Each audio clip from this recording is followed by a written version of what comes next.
Good morning, Andy. God is always with me is my affirmation. And what we discussed yesterday about home team, about prioritize and vertical alignment, and what are the responsibilities of women and men, and 5 love languages. What are they? That is words of affirmation and spending quality of time. And the third one is gifts, and fourth one is act of love, and fifth one is physical touch. Okay, okay, leave it. Coming to the today's topic, that is ఎన్విరాన్మెంట్లో మనం 4 topics మాట్లాడుకున్నాం కదా. ఒకటి physical health, 2 mental health, మూడోదేమో mindset, మూడోది మనం నిన్న home team మాట్లాడుకున్నాం. నాలుగోది వేళ వచ్చేటోడికి అసోసియేషన్. అసలు అసోసియేషన్ గురించి తెలుసుకుంటే ఫస్ట్ అకా ప్యారిటో రూల్ ఉంటుంది, 80% అండ్ 20%. సో ఈ రూల్ అన్నీ ఆల్ కేటగిరీస్లో అప్లికబుల్ ఉంటుంది. అది ఎలాగా అన్నది మనం ప్రాక్టికల్గా ఇప్పుడు చూద్దాం. ఇప్పుడు 80% అంటే మనం ఇప్పుడు 80%లోనే ఉన్నాం. ఎందుకంటే ఆ సొసైటీలోనే ఉన్నాం మనం. మన చిన్నప్పటి నుంచి కూడా ఏం వింటాం మనం? We can't, we are not able, we are unfit for doing the. So ఈ 80% పీపుల్ మన ఇలా ఇన్ఫ్లుయెన్స్ చేస్తారనమాట. ఏ పని చేద్దామన్నా వీళ్ళనే డ్రీమ్ స్టేలర్స్ అని కూడా అంటారు. సో మనం ఆ అసోసియేషన్కి కట్టుబడి ఉండాలి. ఎందుకంటే ఇప్పుడు నిజంగా మనం అటెండ్ అవుతున్న ఈ గోల్డెన్ అవర్ ఏది ఉందో అది మ్యాగ్నిఫిషియంట్ అనమాట. దీని ఇన్ఫ్లుయెన్స్ మనం throughout the 23 hours keeping చేయవలసిన రెస్పాన్సిబిలిటీ ఈజ్ అవర్స్. ఎందుకంటే మనం లూజ్ అవ్వకూడదు అది. ఎందుకంటే we are all in 80% people society. They are dragging and pulling. This is universal. So ఆ అవేర్నెస్ మనం దానికి బారిన పడకుండా ఇంటెంట్ బాగా స్ట్రిక్ట్గా మనం సెట్ చేసుకుని మనం 20%లోకి ఎంటర్ అవ్వాలంటే అది మనదే, our own responsibility. So we want to seek our own passion, our own potential. You want to feel, then only you want to experience it, then only you can reach your dreams. ఆ true passion ఏంటి అన్నది మనం self వెరిఫికేషన్లో తెలుసుకోవాలండి. 80% people అలా ఉంటానే ఉంటారు.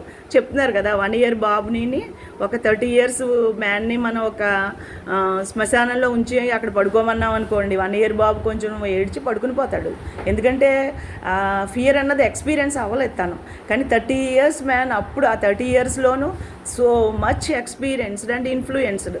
So అతనికి భయం వేస్తుంది కదా. అలాగే చెప్తున్నారు. అలాగే ఆ poor eagle how that lost his true nature with the influence of association. So అలాగే చెవిటి కప్ప గురించి చెప్తున్నారు. అదే దానికి వరమైపోయింది అనమాట. ఎవరి వెనకుండా చక్కగా అది దాని క్వాలిటీనే దాని అదృష్టం కింద మార్చుకుందనమాట. అందుకని ఆ పీపుల్ ఉంటారు, అన్ని చోట్ల ఉంటారు. మనం వాళ్ళతోనే బైండ్ అయ్యి ఉన్నాం. కానీ మనం ట్రూ ప్యాషన్ ఏంటో కనుక్కుని మనం ఎలా ఇన్ఫ్లుయెన్స్ అవ్వాలి. ఇంకొకటి కూడా చెప్పారు sir, our community is a good community, giving hand and providing so much opportunities. So దాన్ని మనం ఉపయోగించుకోవాలి. అంతేగాని దాని సేవలు కానీ ఇచ్చే ఛాన్సెస్ కానీ, అంతేగాని మనం దాన్ని లూజ్ అవ్వకూడదు. ఇంపార్టెన్స్ తెలుసుకోవాలి. ఇప్పుడు ఈ కాల్ అటెండ్ అవుతున్నాను ఇలా బాగుందని ఏ ఫ్రెండ్కో చెప్తారు, అవన్నీ అయ్యే పనులా అంటే మనం మన పొటెన్షియల్ లూజ్ అవ్వకూడదు. అది మనం కూడా అది నిలుపుకునే బాధ్యత మనదే. సో అసోసియేషన్కి ఎంత ఇన్ఫ్లుయెన్స్ అయినా ఇన్ని రోజులు, ఇప్పుడు ఈ కాల్ ఇంపార్టెన్స్ తెలుసుకుని దీన్ని మనం ఇంప్లిమెంట్ చేసుకుంటా, దాన్ని ఓవర్కమ్ చేసుకుంటా మనం 20%లోకి మనం గ్రేట్ ఎంట్రన్స్ ఇవ్వాలన్నమాట. ఇంకొకటి చెప్పారు, గుర్తుందా మీకు? ఈ 20% పీపుల్కి మనకి సో చాలా ఎగ్జాంపుల్స్ చెప్పారు.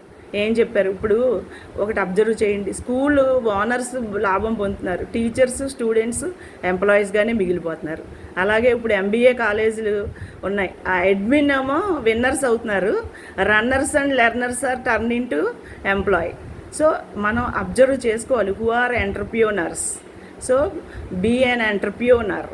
సో మనం ఎంటర్ప్రెన్యూర్గా ఎదగాలంటే ఏం చేయాలన్నది గుర్తించుకోవాలి. మనం ఒక ఎంప్లాయీగా మన సర్వీసెస్ ప్రొవైడ్ చేసినప్పుడు ఓనర్స్ లాభం పొందుతూ ఉంటారు. మనమే ఎందుకు ఓనర్స్ అవ్వకూడదు అన్నది గుర్తించుకోవాలని దీంట్లో ఇంటెన్షన్ అనమాట. సో 20% పీపుల్ ఏం చేస్తున్నారు. ఇంకొకటి చెప్పారు, చాలా ఇంపార్టెంట్ పాయింట్. మనిషికి 2 జన్మలు ఉంటాయంట. First birth came from our mother home, that is first birth. అంటే whenever you meet your true passion people like that and true associate belongs to same religion, our own religion అనమాట. నువ్వు ఎప్పుడైతే నీ influencer, నీ true ప్యాషనర్ని నువ్వు meet అవుతావో అప్పుడు నీకు second birth ఉంటుంది అనమాట. వాళ్ళని ఇన్ఫ్లుయెన్స్ అవ్వాలి. ఇంక 80% గురించి అది అలాగ ఉంటూనే ఉంటుంది. అది మనమే అవేర్నెస్తో ఉండి బయటకు వచ్చి మన 20% పీపుల్ ఏం చేస్తున్నారు, వాళ్ళు ఎలా సక్సెస్ పొందారు వాళ్ళని అబ్జర్వ్ చేయాలి. ఇప్పుడు దానికి రన్నర్గా హసన్బర్గ్ అబ్బాయి అతను బ్రేక్ చేసి 9.6 సెకండ్స్లో 100 మీటర్స్ రన్నింగ్ రీచ్ అయ్యాడు. తర్వాత చాలామంది చేశారు ఆయన ఫాలో అయ్యి. అలాగే ఇప్పుడు మన సచిన్ టెండూల్కర్ 1 డేలో 200 రన్స్ చేశాడు. ఆ తర్వాత చాలామంది చేశారు కదా, గిల్ అని, లేకపోతే ఇషాన్ అని, రోహిత్ శర్మ అని, అలా అనమాట. సో ఒకళ్ళు దాన్ని బ్రేక్ చేస్తే దాన్ని ఫాలో అయినట్టే సక్సెస్ పీపుల్ ఏం చేస్తున్నారు, వాళ్ళు ఆ ఫీల్డ్లో ఎక్స్పీరియన్స్ అయ్యి ఎక్స్పర్ట్స్ అయితేనే కదా సక్సెస్ అయ్యారు. వాళ్ళ ఎక్స్పీరియన్స్ ఎలా పొందారు. అలాగే ధీరుభాయ్ అంబానీ గారు ఆ పెట్రోల్ బంక్లో యవాన్లో పనిచేసినప్పుడు ఆయన ఒక టీ తాగే 10 టీలు కాస్ట్ పెట్టి ఒక టీ తాగడానికి వెళ్ళేవాడట. ఎందుకు అలా వెళ్తున్నామంటే బికాజ్ ఆఫ్ అసోసియేషన్, ఇన్ఫ్లుయెన్స్. వాళ్ళు ఏం మాట్లాడుకుంటున్నారు, వాళ్ళ అలవాట్లు ఎలా ఉన్నాయి, వాళ్ళు ఏం చేస్తున్నారు, అవన్నీ అబ్జర్వ్ చేయడానికి.